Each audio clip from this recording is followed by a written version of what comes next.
Dieu veut que tu apprennes à te battre. Dieu veut que tu sois un battant ou un combattant.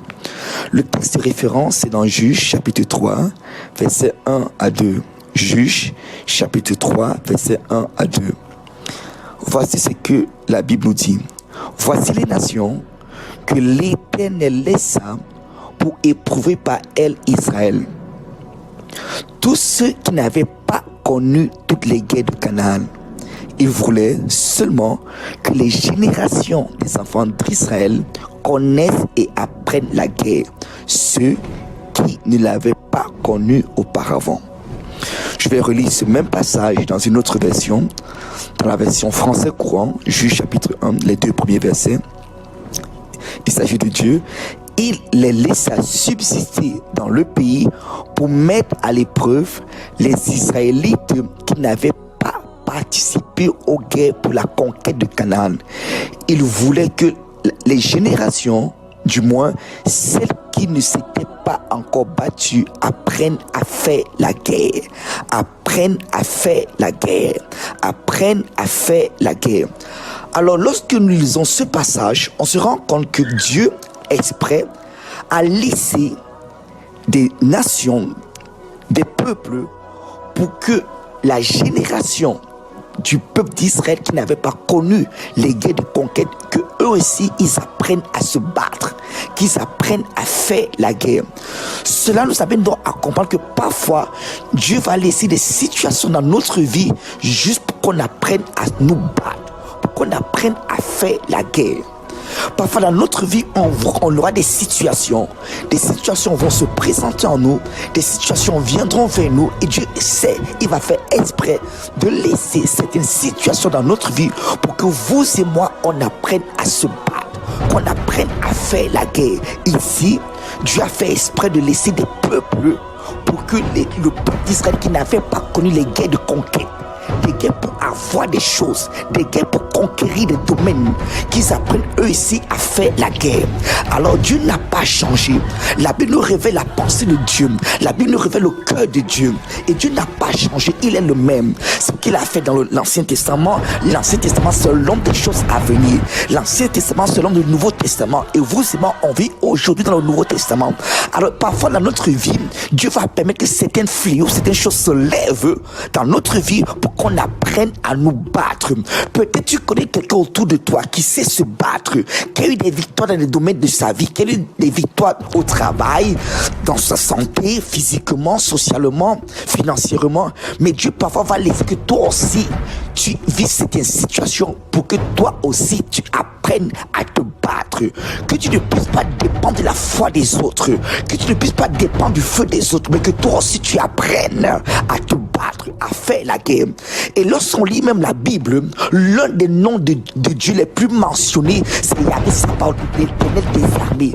Dieu s'appelle l'Éternel des armées. Ça veut dire que Dieu lui-même est un guerrier, est un général de guerre, c'est le Dieu de la guerre.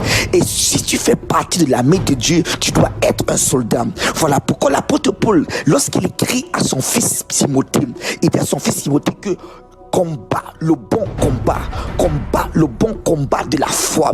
Et lui-même il dit, j'ai combattu le bon combat, j'ai achevé la course et j'ai gardé la foi. On ne m'a pas volé ma foi, on n'a pas pris ma foi au milieu des crises, au milieu des épidémies. J'ai gardé la foi au milieu de la crise, au milieu des complications. J'ai gardé la foi. Je me suis battu, j'ai combattu. Je me suis battu et j'ai combattu.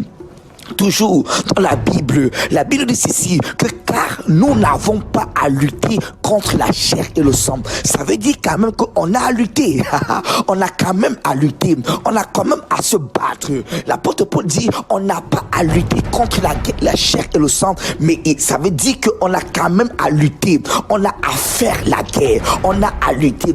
Et il explique qu'on n'a pas à lutter contre les êtres humains physiquement. Non, notre combat est ailleurs. Ça veut dire également que Dieu Dieu veut qu'on apprenne à se battre. Dieu veut que tu apprennes à te battre. Dieu veut que tu sois un battant et un combattant. Déjà dans l'Ancien Testament, il a laissé des situations pour que le peuple qui n'avait pas connu la guerre, pour que les gens qui n'avaient pas appris à se battre, apprennent à se battre.